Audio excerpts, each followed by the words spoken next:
Feia més de mig any que vivia anestesiat pel dolor que em produïa viure lluny de casa i estar totalment soles, excepte quan em trobava al treball. Allò va desembocar a l'insomni. Passava les llargues nits d'hivern despert, fins que vaig decidir visitar el metge. A més d'un canó de píndoles, el senyor William em va assegurar que el millor diagnòstic era fer el que m'agradés, buscar alguna afició com fer esport, muntar puzzles o estudiar algun idioma exòtic. Així agafaria el son millor.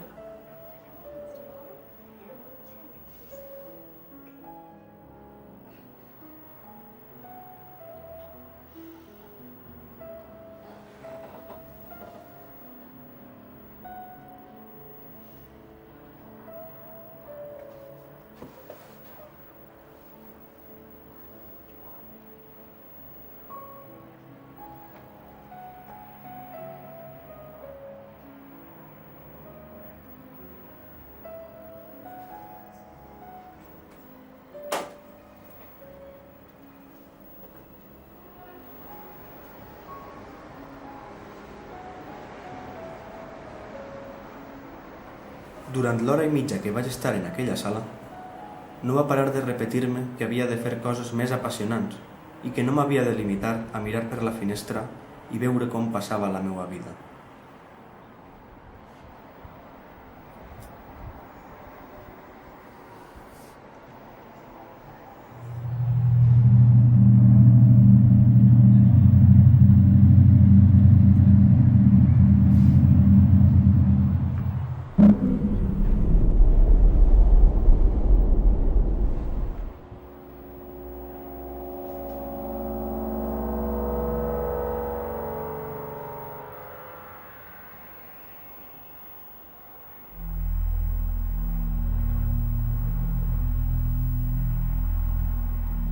Allò que em va dir el psicòleg se'm va clavar al cap com si m'ho hagueren gravat amb foc.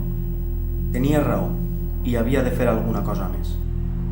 Vaig decidir que un dia la seguiria per veure on anava.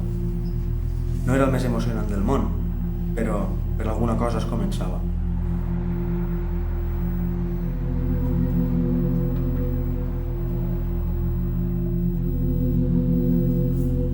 Quan arribava al capvespre, tots els dies, pensava: avui és el dia, avui hi vaig. Però finalment mai anava. La inseguretat, la por i el desconeixement de la gran ciutat em privaven que anés. Però un dia vaig recordar aquelles paraules. Les paraules que jo constantment deia i s'havien esborrat de la meva memòria amb el temps. El fet important no és aconseguir allò que vols, sinó seguir anhelant-ho després d'haver-ho aconseguit.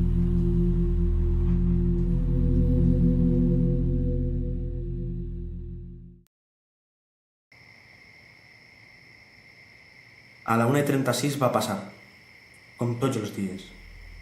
Encara que l'esperava, em va espantar la seva presència. Era una dona d'uns 60 anys, amb cara de nina de porcellana. Tenia la pell molt pàl·lida i tenia diverses arrugues. Al costat de l'orella dreta tenia un senyal, com una mena de cicatriu. Els ulls els tenia decaiguts i sols mirava al terra. Transmetia molta tristesa. El braç dret el tenia doblegat i el recolzava amb el tors. I les mans les tenia pelades i molt arrugades.